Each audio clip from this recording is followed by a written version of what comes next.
Assalamualaikum warahmatullahi wabarakatuh. Perkenalkan, nama saya Rosita Wulandari Sayogo, NBI 1119079.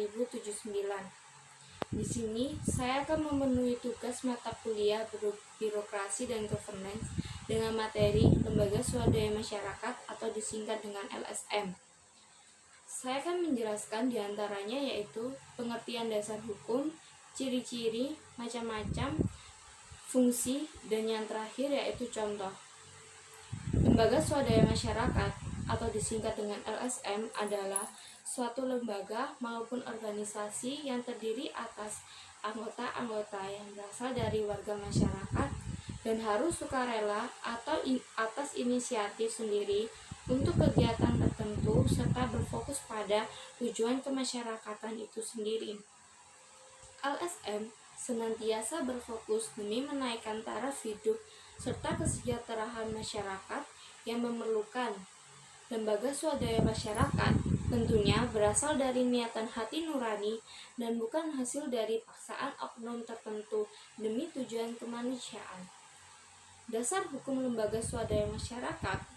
Lembaga yaitu Lembaga Perlindungan HAM kontras dengan Undang-Undang Nomor 16 Tahun 2001 mengenai yayasan. Ciri-ciri Lembaga Swadaya Masyarakat. LSM bukan merupakan organisasi yang berasal dari pemerintahan, birokrasi maupun negara. Yang kedua, seluruh kegiatan yang diselenggarakan oleh LSM tidak memiliki tujuan untuk memperoleh keuntungan tertentu. Yang ketiga, seluruh kegiatan dan aktivitas yang diselenggarakan oleh LSM semata-mata bertujuan untuk kepentingan masyarakat umum serta tidak kepentingan pribadi bagi anggota-anggota LSM tersebut. Keempat, mempunyai dasar hukum yang dimuat dalam Undang-Undang Nomor 16 Tahun 2001 mengenai yayasan. Macam-macam lembaga swadaya masyarakat. Yang pertama, organisasi mitra pemerintahan merupakan organisasi non-pemerintahan yang menjalankan kegiatan dengan bekerja secara bersama-sama dengan pemerintahan. Yang kedua, organisasi donor daerah yang bertujuan untuk memberikan dukungan secara finansial maupun yang berkaitan dengan tarif kegiatan donor darah bagi orang lainnya. Ketiga, organisasi profesional adalah organisasi non-pemerintahan untuk menjalankan kegiatan yang berdasarkan pada kecakapan serta kemampuan profesional dalam bidang tertentu, misalnya terkait kesehatan, jurnalis, hingga bantuan hukum. 4.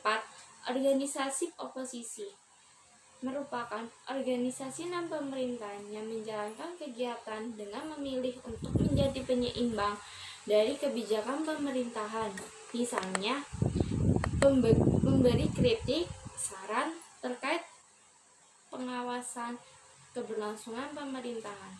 Fungsi lembaga swadaya masyarakat. Yang pertama, sebagai pemelihara suasana yang kondusif bagi lingkungan masyarakat. Yang kedua, sebagai penyemangat dalam menumbuhkan masyarakat dalam bidang pembangunan. Yang ketiga, sebagai pengawas, pelaksana, dan motivator hasil pembangunan secara berkesinambungan. Yang keempat, sebagai wadah penyalur aspirasi masyarakat.